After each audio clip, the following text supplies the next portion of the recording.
Welcome dear student, welcome to this video.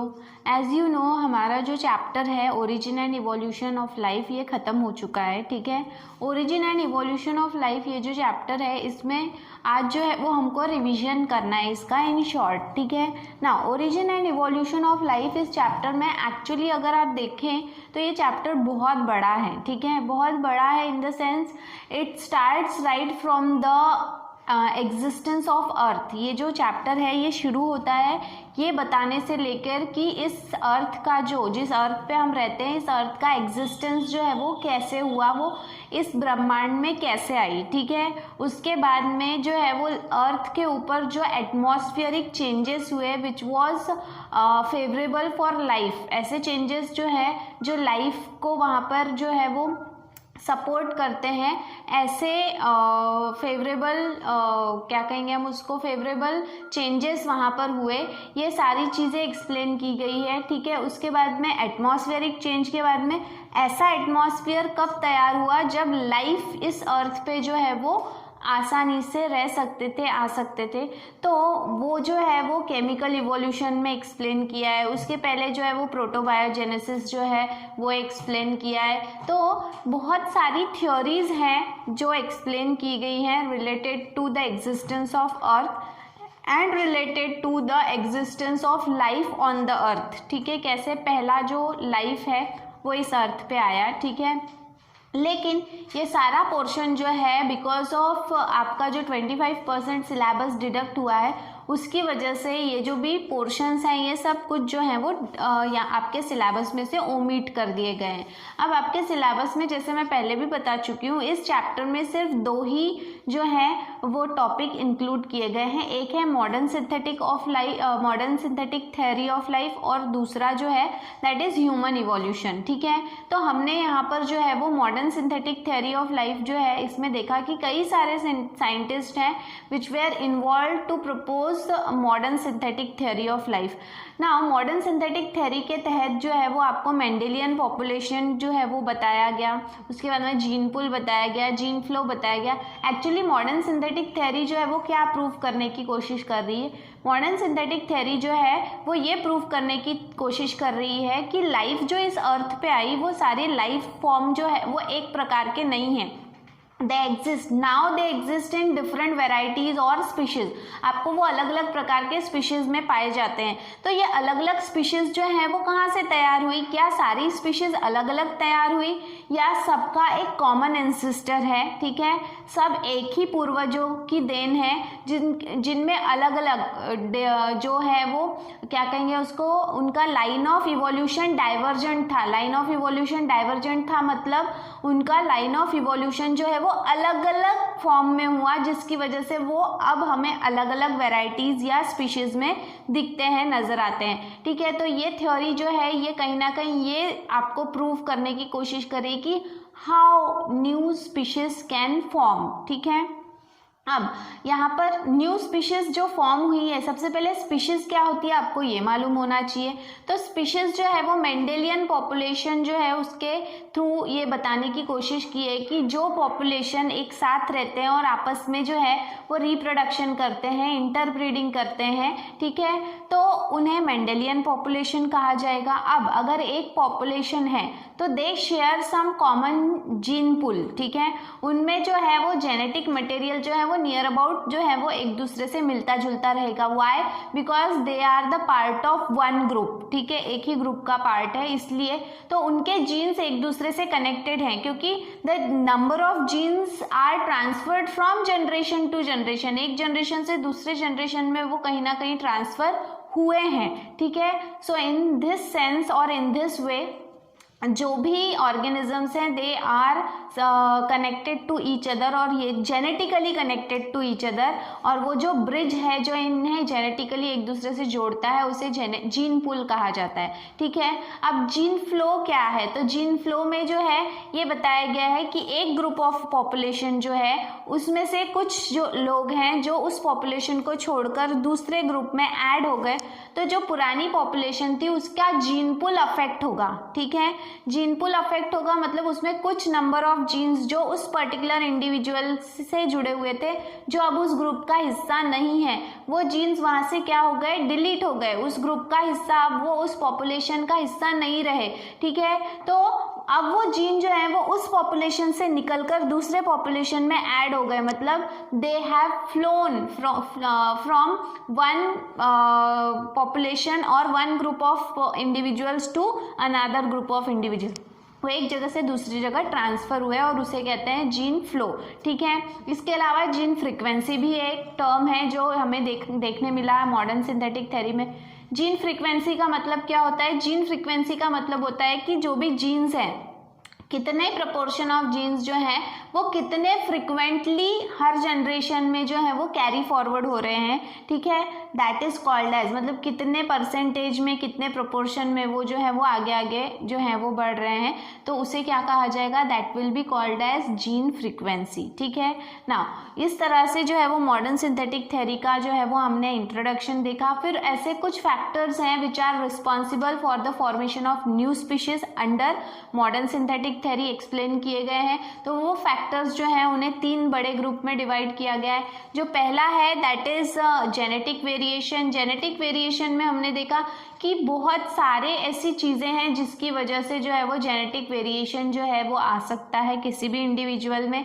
ठीक है, बहुत सारे टर्म्स हमने इसमें देखे कि किन किन कारणों की वजह से जो है वो जेनेटिक वेरिएशन जो है वो यहाँ पर आ सकता है। ठीक है, जैसे कि जेनेटिक ड्रिफ्ट है, इसके अलावा जीन फ्लो है, बहुत सारी चीज़ें हैं जिसकी वजह से जो है वो एक जेनेटिक वेरिएशन, मतलब एक इंडिविजुअल से दूसरे इंडिविजुअल में जो फ़र्क आ रहा है, साल दर साल वो फ़र्क बढ़ते चला जा रहा है, तो उसकी वजह से एक न्यू स्पीशीज़ फॉर्म होने के चांसेस होते हैं। ठीक है, देन इसके बाद में next is natural selection. Natural selection में हमने ये देखा कि नेचर जो है वो उन्हीं कैरेक्टर्स को सपोर्ट करता है which are suited to the changing environment.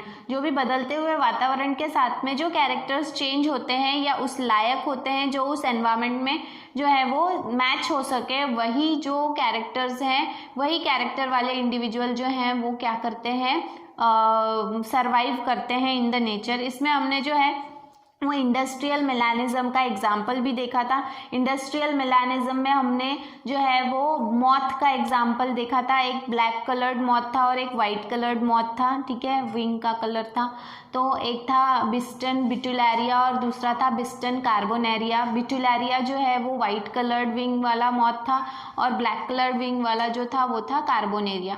तो यहाँ पर जो है वो इंडस्ट्रीज जब नहीं थी तब देखा हमने कि वाइट कलर जो थे उनका पॉपुलेशन बढ़ रहा था क्योंकि उनका कलर जो है वो लाइकेन से मैच हो रहा था which we are growing on the tree trunk.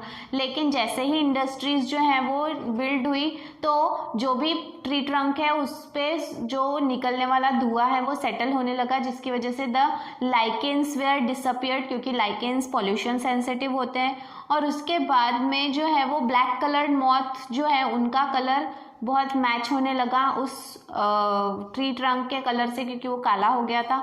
उसकी वजह से वाइट कलर की पॉपुलेशन कम हो गई और ब्लैक कलर की पॉपुलेशन ज़्यादा हो गई।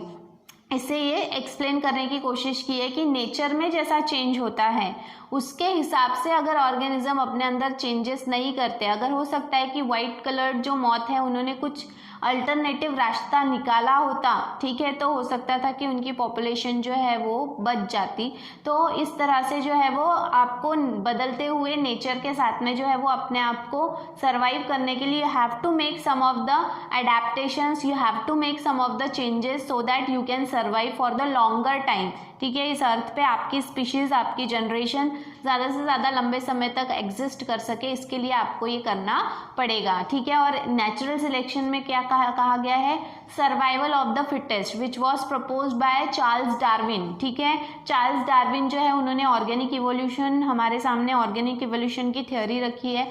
चार्ल्स डार्विन ही वो पहले पर्सन थे जिन्होंने वेरिएशन होता है ये बताने की कोशिश की है। अलग एक ही टाइप के इंडिविजुअल जो अलग अलग जगह पे पाए जाते हैं उनमें अलग अलग वेरिएशन आपको देखने मिलेगी। ठीक है, और चार्ल्स डार्विन का जो भी वर्क है it is famously called as Darwinism. ठीक है, तो चार्ल्स डार्विन ने ही ये जो है ये प्रपोज किया है। देन इसके बाद में नेक्स्ट जो है दैट इज़ आइसोलेशन। आइसोलेशन में ये बताया है कि स्पीशीज फॉर्मेशन के न्यू स्पीशीज फॉर्मेशन के पीछे आइसोलेशन का भी एक बहुत बड़ा रोल है। आइसोलेशन के तहत जो है वो हो सकता है कि बहुत सारे ऑर्गेनिजम्स हैं जो किसी ना किसी कारण की वजह से अलग अलग ग्रुप्स में, छोटे छोटे ग्रुप्स में डिवाइड हो गए हैं, ठीक है। एक बड़ी पॉपुलेशन जो है वो छोटे छोटे ग्रुप्स में डिवाइड हो जाती है बिकॉज ऑफ डिफरेंट रीजंस, और वो रीजंस जो हैं वो या तो जियोग्राफिकल क्या कहेंगे हम उसको, बैरियर्स हो सकते हैं, अलग अलग बैरियर्स हो सकते हैं। तो दो कैटेगरी में ये डिवाइड किया है, एक है जियोग्राफिकल बैरियर और दूसरा है रिप्रोडक्टिव बैरियर। तो जियोग्राफिकल बैरियर में जो है वो अलग अलग प्रकार के नेचुरल कैलेमिटीज की वजह से या नेचुरली कुछ ऐसी चीजें हो जाती है जिसकी वजह से जो है वो ग्रुप ऑफ ऑर्गेनिजम्स जो है वो अलग अलग छोटे छोटे ग्रुप्स में बंट जाते हैं। अब जो ग्रुप ऑफ ऑर्गेनिज्म जिस वातावरण में रह रहे हैं वो अपने अंदर उसके हिसाब से चेंजेस करने लगते हैं और जिसकी वजह से they develop into a new species, ठीक है। जियोग्राफिकल बैरियर कोई भी हो सकता है, जैसे कि रिवर है, माउंटेन है, ओशियन है, ठीक है, कुछ भी हो सकता है जिसकी वजह से जो है वो group of organisms are divided into smaller groups, ठीक है। तो आइसोलेशन में जियोग्राफिकल आइसोलेशन की वजह से भी एक न्यू स्पीशीज फॉर्म होती है।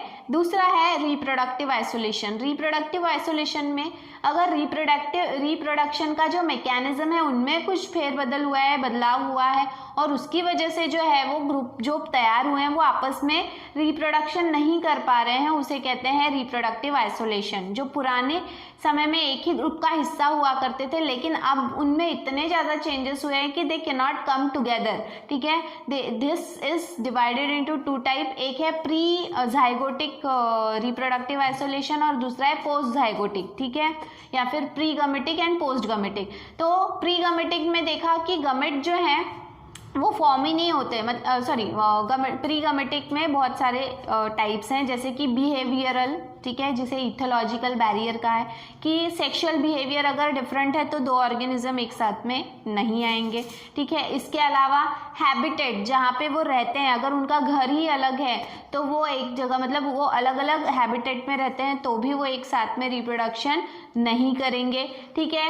या फिर जो है उनका क्या कहेंगे हम उसको, रिप्रोडक्टिव जो सिस्टम है या रिप्रोडक्टिव ऑर्गन जो है उनका मैकेनिज्म, मतलब उसका स्ट्रक्चर ही अलग अलग है तो वो एक दूसरे के साथ में मैच नहीं करेगा, तो वो आपस में रिप्रोडक्शन नहीं कर सकते। तो ये सब जो है ये प्री गमेटिक टाइप ऑफ आइसोलेशन है, ठीक है, रिप्रोडक्टिव आइसोलेशन। और दूसरा है पोस्ट गमेटिक टाइप ऑफ रिप्रोडक्शन। इसमें हमने देखा कि जो भी ऑर्गेनिजम्स हैं इनमें गमेट, पहली बात तो गमेट जो हैं वो फॉर्म नहीं होंगे, ठीक है। अगर फॉर्म होते भी हैं, मतलब आपस में रिप्रोडक्शन करने के लिए गमेट अगर ट्रांसफ़र भी होते हैं, मतलब एक्सचेंज भी होते हैं या डिपॉजिट भी किए जाते हैं इनटू द फीमेल बॉडी, लेकिन वो गमेट जो है वो फर्टिलाइजेशन करने के पहले ही वो गमेट्स मर जाएंगे, ठीक है, क्योंकि वो टाइम मैच नहीं करता, ठीक है। इसके अलावा जो है दूसरा हमने देखा कि जो भी इसमें जो है वो गमेट फॉर्मेशन के पहले, इसके अलावा जो है वो है प्री जाइगोटिक, ठीक है, मतलब जाइगोट जो है वो फॉर्म तो हो जाएगा लेकिन वो जाइगोट जो है मॉर्टिलिटी, गमेट मॉर्टिलिटी एक है, ठीक है। इसके बाद में जाइगोट मॉर्टिलिटी एक है जिसमें जाइगोट तो फॉर्म हो जाएगा लेकिन वो जाइगोट जो है वो एम्ब्रियो में कन्वर्ट नहीं होगा और वो मर जाएगा, ठीक है। एंड फाइनली लास्ट जो है वो हाइब्रिड फॉर्मेशन। अगर हाइब्रिड तैयार हो भी जाता है तो हाइब्रिड क्या रहेगा, स्टेराइल रहेगा, ठीक है। हाइब्रिड जो है वो पूरा मैच्योर हो जाएगा लेकिन वो रिप्रोडक्शन नहीं कर सकता, न्यू इंडिविजुअल फॉर्म नहीं कर सकता। तो ये सारी चीज़ें जो है वो हमने रिप्रोडक्टिव बैरियर में देखी।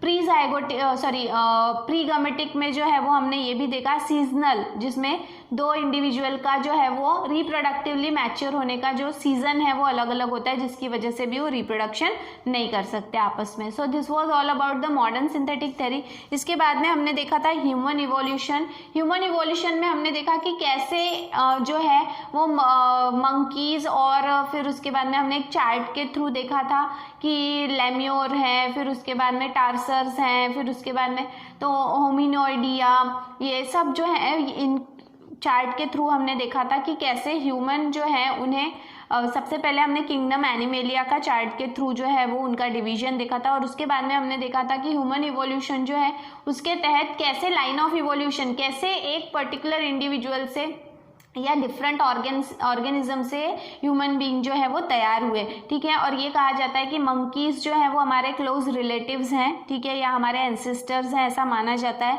या मंकी और ह्यूमन बीइंग्स जो हैं, या एप और ह्यूमन बीइंग्स जो हैं, इनके एंसेस्टर्स कॉमन हैं, ठीक है, इनके पूर्वज एक ही हैं, इनसे ही ये विकसित हुए थे, ठीक है। और जो ह्यूमन इवोल्यूशन है से हमें समझने के लिए हमने एक चार्ट फिर से ड्रॉ किया था, जिसमें हमें डिफरेंट टाइप्स ऑफ मैन जो प्री हिस्टोरिक या बोल सकते हैं हम कि हिस्ट्री में जो है वो फॉसिल्स के थ्रू हमने खोद के निकाले थे, जिनमें dryopithecus, ramapithecus, australopithecus, homo habilis, homo erectus, neanderthal man and homo sapiens, ये हमने देखा था, ठीक है। तो ड्रायोपिथिकस ये माना जाता है कि सबसे पुराना जो मैन इस अर्थ पे होगा वो ड्रायोपिथिकस होगा, ठीक है। उसके बाद में रामापिथिकस अगर हम बोले तो ये इंडिया से पाया गया, इसलिए इसको रामापिथिकस नाम दिया, लेकिन same type of fossil they are also found in Kenya, that is why they way are also called as Kenyapithecus, ठीक है। देन इसके बाद में ऑस्ट्रेलोपिथिकस जो है वो ऑस्ट्रेलिया में पाया गया था, ठीक है। साउथ, एक्चुअली ऑस्ट्रेलिया में भी नहीं, साउथ अफ्रीका में पाया गया था, टोंग नाम की जगह पे। यहाँ पर जो है वो वर्कर्स जो स्लाइम में काम कर रहे हैं, मतलब जो चूना है वहाँ के चूने में काम कर रहे थे, वहाँ पे जो है वो एक मम्मी टाइप का एक बेबी मिला था, ठीक है, और उसका फॉसिल जो है वो, जिसे टोंग बेबी नाम दिया गया था, तो वो फॉसिल से जो है वो पता लगाया गया कि ये ऑस्ट्रेलोपिथिकस का फॉसिल है। और ऑस्ट्रेलोपिथिकस जो है इन्हें लिंक माना जाता है बिटवीन एप एंड मैन, ठीक है। They were called as the link between ape and man, why, because they were showing the similar character with ape as well as similar characters with man. कुछ character उनसे उनके app से मिलते थे और कुछ कैरेक्टर जो है वो मैन से मिलते थे, दोनों के बीच की लिंक माना गया है, कड़ी माना गया। होमो हेबिलस जो है, इन्हें होमो हेबिलस इसलिए कहा गया है क्योंकि होमो हेबिलस जो है इन्होंने सबसे पहले हाथों का इस्तेमाल किया, इसलिए they way are also called as handyman. उन्होंने टूल्स वगैरह बनाना शुरू किया था हाथों से, ठीक है, इसलिए they way are called as homo habilis या फिर हैंडीमैन। होमो इरेक्टस जो है उनका पोस्चर इरेक्ट हो गया था, ठीक है, और वो फायर का इस्तेमाल करना उन्होंने शुरू किया था, ऐसा माना जाता है, तो they way are called as homo erectus. Then Neanderthal man, Neanderthal man जो है इनका जो क्रैनियल कैपेसिटी है वो 400 CC, which we are very close to homo sapiens, modern man से मिलता जुलता, ठीक है। और निएंडरथल की जो फॉसिल्स हैं वो जावा और पेकिंग दो जगह से मिली थी, इसलिए जो है इन्हें जावा मैन और पेकिंग मैन के नाम से भी जाना जाता है, ठीक है। और ये माना गया कि इन्होंने जो है वो कल्चर स्टार्ट किया था, एक कस्टम स्टार्ट किया, ठीक है, जिसके तहत जो है वो अपने साथी जो मर जाते थे उनको बरीड करते थे, एक प्रॉपर जो है वो सेरेमनी वहाँ पे करते थे, तो इस तरह से जो है वो, और अपने बॉडी को ढकना उन्होंने शुरू कर दिया था, ये सारी चीज़ें जो है। देन होमो सेपियंस जो आज का मैन है, जिसकी क्रैनियल कैपेसिटी है 450 सीसी, ठीक है। तो यहाँ पर जो है इसके तहत बताया गया कि इन लाइन ऑफ इवोल्यूशन में मैन का साइज, मैन का बॉडी और ब्रेन सभी डेवलप हुए हैं इन अ प्रोग्रेसिव वे, जिसकी वजह से मैन जो है वो इतना शार्प हुआ है कि now man is leading the world, ठीक है। जो भी वर्ल्ड है उस पर राज सिर्फ एक ही स्पीशीज का है और वो है ह्यूमन बीइंग, ठीक है, because of the developed brain, ठीक है।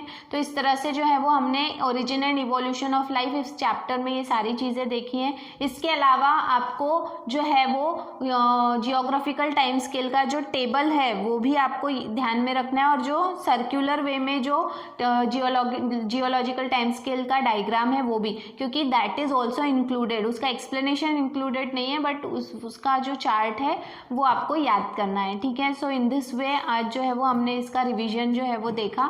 इसके बाद में will be starting with some fresh chapter, ठीक है। Till then thank you very much.